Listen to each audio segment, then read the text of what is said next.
15 दिनों से 1 महीने के बीच में मैंने लगातार बैठकें की हैं विभिन्न विभागों के साथ। और मैं आपको जानकारी के लिए बताऊं कि आप जानते हैं कि मुजफ्फरपुर में अभी जबकि तो बारिश का सीज़न अब 2 महीने में आएगा, तो हम लोगों ने ये प्रयास किया है कि एक तो जहाँ पर आप जानते हैं कि जल भराव की समस्या मुजफ्फरपुर में बहुत ज़्यादा है। मैंने कुछ माननीय पार्षदगण भी उससे मिले थे और मैंने नगर आयुक्त को स्पष्ट निर्देश दिया है कि जो शहर है उसमें किसी भी परिस्थिति में जल जमाव की समस्या न हो। जल जमाव के संदर्भ में 2 बातें मुझे पता चली। एक तो ये है कि यहाँ की जो पहले से समस्याएं हैं, लो लाइन एरिया है या मान लीजिए वहाँ पर अतिक्रमण है। दूसरी समस्या जो कई सारे कंस्ट्रक्शन वर्क चल रहे हैं, जिसके कारण जो है अवरोध उत्पन्न हो जाता है। मैंने दोनों ही परिस्थिति में कहा है कि आप जानते हैं जो कॉन्ट्रैक्टर है, जब कोई बड़ा नाला मान लीजिए बना रहा है तो उसको प्रावधान होता है उसके लिए बाईपास करके नाला बनाने की, ताकि पानी की समस्या न वो जो है जल भराव न हो। तो इस प्रकार की कई सारी समस्याएं आ रही हैं। अभी हाल में भी कई लोगों ने बताया कि अभी भी मुजफ्फरपुर में कई जगह जल भराव हो रहा है। मैंने स्पष्ट रूप से कहा है कि अगले 15 दिनों में जल भराव की समस्या न हो और भविष्य के लिए जो भी मई जून से जब आपका मौसम आ जाएगा मानसून का, उसमें किसी भी परिस्थिति में जो है जल जमाव न हो, क्योंकि आप जानते हैं कि इससे मच्छर भी आता है और जो है बहुत सारी बीमारियाँ होती हैं, मलेरिया इत्यादि। और दूसरी एक चीज़ और है कि आप जानते हैं कि जेई की समस्या भी जब बड़ी इंसेफ्लाइटिस की समस्या भी यहाँ होती है। इसके लिए मैंने SKMCH को भी, यहाँ का जो सदर अस्पताल है उसको भी, जो बाकी अस्पताल भी हैं CSC भी, उनको भी मैंने कहा अलर्ट मोड पर रहने के लिए। मैं अभी मार्च के 2 सप्ताह में फिर से बैठक करूँगा और स्पष्ट रूप से मैं उनको निर्देश दूंगा कि किसी भी परिस्थिति में जो जेई की समस्या को बिल्कुल अच्छे ढंग से निपटा जाए और किसी भी प्रकार से हमारे बच्चों को जो है सुरक्षित रखा जाए, उस पर समस्या ना आए। मैंने प्रशासन से, मैंने राज्य सरकार से यह भी कहा है विरोध करने के लिए, हमारे यहाँ पर अगर सुपर स्पेशलिस्ट डॉक्टर नहीं है तो उसको भी भरा जाए। अभी हमें अच्छी खबर ये मिली है कि ये जो है सरकार के स्तर से नए डॉक्टर्स की भर्ती हो गई है। तो मैं रिक्वेस्ट कर रहा हूँ कि मुजफ्फरपुर को अधिक क्यों मुजफ्फरपुर ही नहीं पूरे प्रमंडल के लिए यही बात है कि अधिक से अधिक हमें डॉक्टर दिए जाए, क्योंकि आबादी बहुत ज़्यादा है। तीसरा, हम लोगों ने यहाँ पर जो है जाम की समस्या के लिए मैं लगातार बैठकें कर रहा हूँ और अभी तक वो जाम की समस्या जो है वो नहीं दूर हुई है। अभी 12 तारीख को हम फिर से DMS पर बैठक कर रहे हैं कि हम लोग कोशिश करें कि कैसे जाम को कम किया जा सके और अगर आवश्यकता होगी किसी प्रकार से मैंने रेलवे ओवरब्रिज बनाने की या ओवरब्रिज बनाने की, तो उस पर हम लोग काम करेंगे।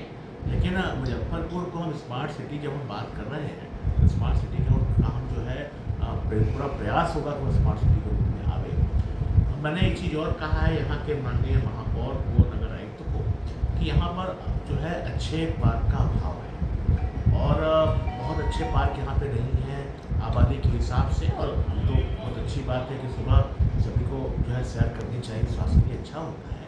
तो उस तरह मैंने ये भी कहा, मुझे कुछ लोगों ने बताया है कि बहुत पुराना प्रस्ताव यहाँ पर ज़मीनों का ICI और एक और मुझे याद नहीं आ रहा है जहाँ पर प्रस्ताव गया हुआ है। तो मैं DM के साथ बैठ करके इसकी समीक्षा करूँगा कि वो प्रस्ताव गया हुआ है तो पार्क बनाने में क्या समस्या है, क्योंकि इतने बड़े शहर में निश्चित रूप से पार्क होना चाहिए। और आने वाले समय में हम लोग हाई राइज बिल्डिंग पर काम करेंगे, क्योंकि आप जानते हैं कि मुजफ्फरपुर ही नहीं, इसके आसपास के जो भी ज़िले हैं ज़मीन का रेट बहुत ज़्यादा है और ऐसी दशा में आम आदमी को ज़मीन खरीदने में बड़ी समस्या होगी। तो ऐसी दशा में हाई राइज बिल्डिंग में हम लोग काम करेंगे, यहाँ पर जो है मल्टी स्टोरी बिल्डिंग्स हैं, ताकि ज़मीन के दाम को जो है वो एक प्रकार से सम्यक रखा जा सके, उचित रखा जा सके, समानुपातिक ढंग से रखा जा सके। ये हम लोग काम कर रहे हैं। इसके अलावा हम लोगों ने यह भी प्रयास किया है कि यहाँ पर जो सीवर ट्रीटमेंट प्लांट वगैरह की चीज़ें हो रही हैं, स्ट्रॉन्ग वाटर की बात है, यह भी हो, क्योंकि किसी जो आप जानते हैं कि अभी भी जो हमारा बहुत सारे क्षेत्रों में जो दूषित मल होता है, जल होता है, बिना ट्रीट किए ही चला जाता है नदियों में, या तो सोपीट भी बड़े बड़े स्ट्रेस किए जाते हैं। ट्रीटमेंट की बहुत आवश्यकता है, साफ पानी के लिए बहुत जरूरी है। बड़े बड़े शहरों में उसको ट्रीट करके पानी आने वाले समय में आपको बड़ा आश्चर्य लगेगा कि मुजफ्फरपुर जैसे शहर में भी वाटर लेवल बहुत तेज़ी से नीचे जा रहा है। एक समय जब हम लोग छोटे थे और हम लोग जब नौकरी की शुरुआत किए थे तो बोलते थे भाई सिर्फ इलाका ऐसा है जहाँ 25 फीट 35 फीट में पानी आ जाता था, अब तो काफ़ी गर्म। मुझे बड़ा आश्चर्य लग रहा है कि मुजफ्फरपुर जैसे इलाके में, सीतामढ़ी जैसे इलाके में वाटर लेवल नीचे जा रहा है। तब अभी आवश्यकता इस बात की है कि हम लोग वाटर जो है रिचार्ज की बात करें, वाटर हार्वेस्टिंग की बात करें। तो हमने नगर आयुक्त से भी कहा है कि आप इस तरह का प्रावधान करिए कि जो भी मकान अब बने उसमें वाटर हार्वेस्टिंग का प्रावधान हो, बहुत सस्ता होता है। इसके साथ साथ जो बारिश का पानी है वो इधर उधर ना जाए, उसको प्रॉपर तरीके से सर्कुलेट किया जाए। मेरा यहाँ पर यह भी, चूँकि हम लोग प्रयास यहाँ पर कर रहे हैं कि जो विश्वविद्यालय है यहाँ पर हालांकि चीज़ें अच्छी चल रही हैं, कुछ और नए कॉलेजेस की स्थापना सरकार की नीति भी है कि प्रत्येक जो अनुमंडल है वहाँ पर डिग्री कॉलेज बनाया जाए। तो हमने इसके लिए डीएम से बात की, केवल मुजफ्फरपुर के लिए नहीं, बाकी भी जो 5 जिले हैं, 6 जिले जो अनुमंडल में आते हैं, तो करीब करीब 1/3 ऐसे जो अनुमंडल है यहाँ पर जो है आपका ये नहीं है डिग्री कॉलेजेज हैं। तो मैंने इस पर भी बात की है, 12 तारीख को जब बैठक होगी वो डीएम के साथ, तो हम लोग इस पर बात करेंगे कि इस पर जो ज़मीन जो है उपलब्ध कराए, क्योंकि मैं चाहता हूँ कि बच्चे और खासतौर से बच्चियाँ जो है को बहुत दूर डिग्री लेने के लिए, डिग्री पढ़ाई करने के लिए बाहर न जाना पड़े। और मुझे लगता है कि जब आप अनुमंडल में ही डिग्री कॉलेज दे देंगे तो और हमारा एनरोलमेंट रेशियो जो है और बढ़ेगा, ताकि बच्चियाँ जो है खासतौर से उनको भी जो है अच्छी शिक्षा मिल सकेगी। तो शिक्षा और स्वास्थ्य जो ऐसे बिंदु हैं जिस पर हम लोग काम कर रहे हैं। मैंने कुछ दिनों पहले सभी जिला कृषि पदाधिकारियों की बैठक बुलाई थी और मैंने उनसे कहा था स्पष्ट रूप से कि किसी भी प्रकार से जो हमारी खाद है उसकी कालाबाजारी ना हो, घटतौली ना हो। और हमें ये भी शिकायतें मिली थी कि बहुत सारे डीलर जो हैं वो खाद के साथ साथ अन्य जो उत्पाद होते हैं उसको भी खरीदने का जो है वो दबाव डालते हैं, या यूरिया करते हैं या कोई और चीज़ लेने के लिए। मैंने कहा ये सब नहीं, किसान हमारे मतलब इस प्रकार की स्थिति नहीं होनी चाहिए, जो इसकी जिसकी इच्छा हो खरीदे, लेकिन किसानों को दबाव डाल करके इसलिए कि हम जो है हम खाद आपको खरीदना है, कुछ और भी खरीदना है, यह मंशा ठीक नहीं है, क्योंकि हम लोग काम कर रहे हैं।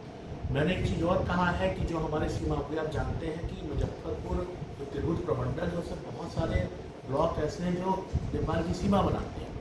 तो ऐसी दिशा में सीमा के पास में अधिक जो खाद की दुकानें खुल रही हैं, तो उसका क्या कारण है? मैंने ये भी कहा है, मेरी रिपोर्ट नहीं आई है, ऐसा समानुपातिक ढंग से होना चाहिए। या ऐसा तो नहीं कि वो जो खाद है वो राज्य के बाहर जा रही हो या राष्ट्र के बाहर जा रही हो, यह सब हम लोग टॉलरेट नहीं करेंगे। बिहार की जनता का जो कोटा है, जो खाद का कोटा है, यहाँ की जो खाद है उसको बिहार की जनता को मिलना चाहिए। मैं आपको बता दूं कि अभी रबी की जो फसल है उसमें उतनी समस्या नहीं होती है, कि खरीफ की फसल में ज़्यादा समस्या होती है। तो हम लोगों ने अभी से अलर्ट मोड में कर दिया है कि किसी, और यहाँ पे मैं आपको बताऊँ, मैंने सभी कृषि पदाधिकारियों को निर्देश भी दिया है कि वो अपने ज़िले में एक कंट्रोल रूम बनाएं। और मैंने जो यहाँ के जो रीजनल डिप्टी डायरेक्टर है कृषि के, उनसे कहा है कि आप प्रमंडल स्तर पर बनाएं, ताकि किसानों को कोई भी, और इस जो नंबर है उसको अखबार में लोग जो है वो प्रकाशित करवाएं। तो किसी भी प्रकार से किसी किसान भाई की समस्या आती है खाद पर, उसको हम लोग कड़ाई से निपटेंगे। क्योंकि आप जानते हैं बिहार जो है कृषि प्रधान राज्य रहा है और बहुत बड़ी जनसंख्या जो है यहाँ पर है वो कृषि पर आधारित है, तो किसी प्रकार की समस्या यहाँ पर न हो। तो कुल मिलाकर के स्वास्थ्य पर, चिकित्सा पर, हमारा शिक्षा पर, कृषि पर हम लोग का विशेष ध्यान है। और मुझे खुशी है कि व्यवस्थाएँ ठीक चल रही हैं और आने वाले समय में ये व्यवस्था और अच्छी ढंग से चलेगी।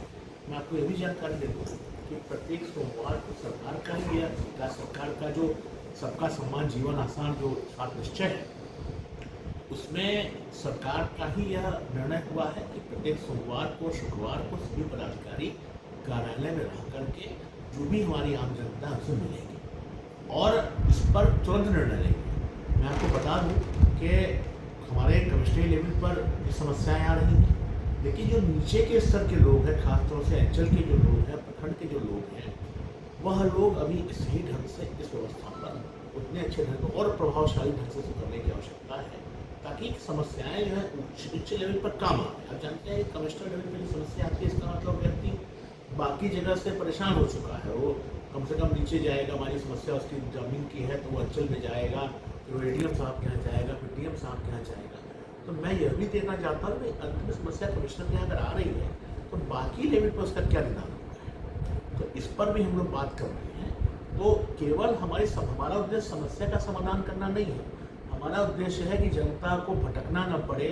सीतामढ़ी का व्यक्ति कमिश्नर के अगर आकर के शिकायत कर रहा है तो एग्जाम्पल मैं ले रहा हूँ कि सीतामढ़ी में ही क्यों नहीं समाधान हो रहा है, वैशाली में ही क्यों नहीं समाधान हो रहा है, पूर्वी चंपारण में क्यों नहीं हो रहा है, पश्चिम में क्यों नहीं हो पा रहा है। तो इस तरह की बातें हम लोग देख रहे हैं और मैं आपको ये विश्वास दिला दूँ कि ज़मीन के संदर्भ में बहुत सारे हमारे किसान भाई हैं, मेरे पास आते हैं, कहते हैं कि भाई ज़मीन का म्यूटेशन नहीं हुआ है या ज़मीन में परिमार्जन बोला जाता है उसको, ऑनलाइन नहीं उसकी एंट्री हुई है। मुझे खुशी है कि राजस्व और भूमि सुधार विभाग के प्रयास से हमारे सीईओ लोगों ने बहुत एफर्ट किया। अब इस काम को हम लोग काफ़ी तेज़ी से कर रहे हैं और मुझे विश्वास है कि आने वाले 6 महीनों में कम से कम मुजफ्फरपुर प्रमंडल में भूमि की जो समस्याएं हैं वो काफ़ी कम हो जाएंगी। एक अच्छी बात है ये, क्योंकि मेरा मानना है कि भाई ज़मीन का मालिकाना हक सही व्यक्ति को मिले। और मैं आपको यह भी बता दूं कि सरकार की योजनाएं भी इस प्रकार की हैं कि अगर आपसी पारिवारिक बंटवारा कोई करना चाहता है, मान लीजिए दादाजी की ज़मीन है या परदादा जी की ज़मीन है और आप बंटवारा अगर करना चाहते हैं तो बहुत आसानी के साथ इस काम को हो जाएगा। आपके माध्यम से मैं जनता को बताना चाहूँगा इस काम को करवा लें, क्योंकि परंपरागत रूप से ये अच्छी बात भी है कि परिवार में बंटवारा हुआ और लोग अपना अपना खेती कर रहे हैं, लेकिन चूँकि भविष्य में विधि की समस्या आ जाती है तो ऐसी दशा में अपने नाम जमीन रखना हमेशा उचित रहा है। और इसलिए सरकार की नीति भी रही है कि आपसी बंटवारा अच्छे ढंग से हो और ताकि जमीन का कोई विवाद कम से कम न हो। तो सर्वे के काम भी बहुत अच्छा चल रहा है। मैं आपको यह भी बताऊं कि जो भी राजस्व रिकॉर्ड हैं उसको ऑनलाइन डिजिटाइजेशन का भी काम चल रहा है और बिहार में काफ़ी अच्छी प्रगति हुई है और हमारे प्रमंडल में भी अच्छी प्रगति हुई है। तो एक तो ऑनलाइन उसका डिजिटाइजेशन हो रहा है, यानी कि उसकी स्कैनिंग हो रही है और स्कैनिंग के साथ साथ उसका खाता खसरा रकबा जो भी चीज़ें होती हैं वह उसको हम लोग जो डिजिटाइज कर रहे हैं। तो अब जो है आपको खतियान के लिए जो है वो भटकना नहीं पड़ेगा, आप स्वयं खतियान निकाल सकते हैं या ऑनलाइन जा करके CSC के माध्यम से निकाल सकते हैं। ये काम काफ़ी प्रगति हो गई है, हालांकि अभी व्यवस्था ऑनलाइन की भी है और मैनुअल भी है। और बहुत अच्छी बात है कि आप स्वयं खतियान अपना निकाल सकते हैं। तो काफ़ी हद तक पारदर्शिता के साथ इस काम को किया जाए। और मैंने एक बार यूज इसका भी किया था। आप जानते हैं कि समाज कल्याण विभाग में बहुत सारे करते हैं जो दत्तक ग्रहण केंद्र होते हैं, बच्चियों के लिए आश्रय स्थल होता है, ओल्ड एज होम होता है। तो मैंने 1-2 बार इसका निरीक्षण भी किया था और मुझे लगा कि व्यवस्था ठीक है, आने वाले में सुधार की आवश्यकता है। कुल मिलाकर के मेरा प्रयास है कि जो जनता के लिए काम हो रहा है उसको और अच्छे ढंग से किया जाए, ताकि जो हम लोग कहा जाता है कि हम लोग सब लोग सरकार जो है जनता के लिए, तो जनता किसी प्रकार की समस्या न हो। और कुल मिला के काफ़ी अच्छी टीम है यहाँ पर, जिलाधिकारी भी काफ़ी अच्छा काम यहाँ पर कर रहे हैं। और कुल मिलाकर के मुझे लगता है कि एक अच्छी टीम के साथ हम जब काम करेंगे तो समस्याओं का समाधान काफ़ी होगा। मैं एक चीज़ जरूर नोटिस कर रहा हूँ, यहाँ पर अतिक्रमण की समस्या है। अतिक्रमण एक ऐसी व्यवस्था है जहाँ पर अभी व्यवस्था भी जुड़ी रहती है, तो उसको आपसी बातचीत करके और लोगों के साथ मिलकर के समस्या का समाधान हम लोग करेंगे, ताकि अतिक्रमण में एक समस्या तो सरकार की बहुत सारी जमीनों का अतिक्रमण है, दूसरा उसके कारण जो है जाम की समस्या भी आती है, सड़क पर आप देखते हो होता है। तो ये आपसे बैठ करके मिलजुल के ही बात करनी पड़ेगी ताकि जाम की समस्या भी कम हो। लेकिन जाम की समस्या अपने आप में एक बहुत बड़ी समस्या है। किसी को अगर इमरजेंसी है, हॉस्पिटल ले जाना है, बच्चे को स्कूल जाना है, तो जाम एक बहुत बड़ी समस्या है जिस पर हम लोग अभी काम कर रहे हैं, लेकिन कम से कम हो।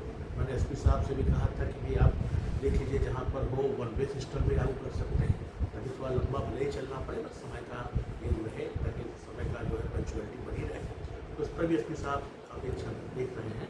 और मुझे लगता है कि आने वाले समय में जो भी समस्याएं हैं, और आपने ठीक कहा कि जल भराव बहुत होता है उत्तर बिहार में, ये बहुत बड़ी समस्या है। मैंने इस बार कहा है कि अभी से कंट्रोल रूम बना के रखेंगे और जो भी पैसा सरकार के पास पैसे की कोई समस्या नहीं है। मैं एक चीज़ और आपको बता दूं आपके माध्यम से कि मैंने समीक्षा यह भी की थी कि बहुत हमारे जो नगर पालिकाएँ हैं, मतलब जो म्यूनसिपल कॉरपोरेशन है, तो नगर निगम हम लोग बोल रहे हैं, नगर पालिकाएँ में चूँकि यहाँ पे बहुत सारी हैं छोटी छोटी, तो जो हमारे नगर निगम है, जैसे मुजफ्फरपुर में नगर निगम है, बहुत सारे जिलों में नगर पालिकाएँ हैं, बहुत सारा पैसा, करोड़ों में पैसा जो है रखा हुआ है, वो खर्च नहीं हो रहा है। तो मैं ये बता दूँ आपको कि मैंने ये भी निर्देश दिया है कि पैसे को नियमानुसार, जो भी सरकार की नीति है उसके अनुसार बना करके नीति और उसको खर्च किया जाए, क्योंकि पैसा रखने से कोई फायदा नहीं। और जनता का पैसा है, जनता के लिए पैसा है। अगर जमाव की समस्या हो रही है और आपने नाली नहीं बनाई तो उससे कोई फायदा नहीं है। तो मैं आपको बताऊं कि मैंने नगर आयुक्त से यही कहा है, जल्दी से सभी स्कीम्स बनाने, नियमानुसार स्कीम्स बनेगी, जो भी सरकार की नीति है टेंडर के माध्यम से करना है, जैसे भी करना, जो भी नियम है करके, लेकिन वह हमारे विकास पैसा जो है विकास के रूप में इसको प्रणीत होना चाहिए। मैंने ये बात भी कहा है। तो ये सब चीज़ें हम लोग यहाँ पे कर रहे हैं और मुझे विश्वास है कि आने वाले समय में जो सिविल एमेनिटीज हैं, मुजफ्फरपुर में वो काफ़ी तेज़ी से बढ़ेंगी और काफ़ी अच्छे ढंग से, जब लोग स्मार्ट सिटी की बात कर रहे हैं वह भी होगा। और जो उत्तर बिहार का द्वार जिसे हम लोग बोलते हैं, तो मुजफ्फरपुर से आप जानते हैं कि ओल्डेस्ट कमिश्नरी है ये, तो उस प्रकार से फिर से हम लोग उसी तरह का गौरव को प्राप्त करेंगे और निश्चित रूप से सब लोग मिल करके इस पूरे प्रमंडल के लिए अच्छा काम करेंगे। पॉल्यूशन की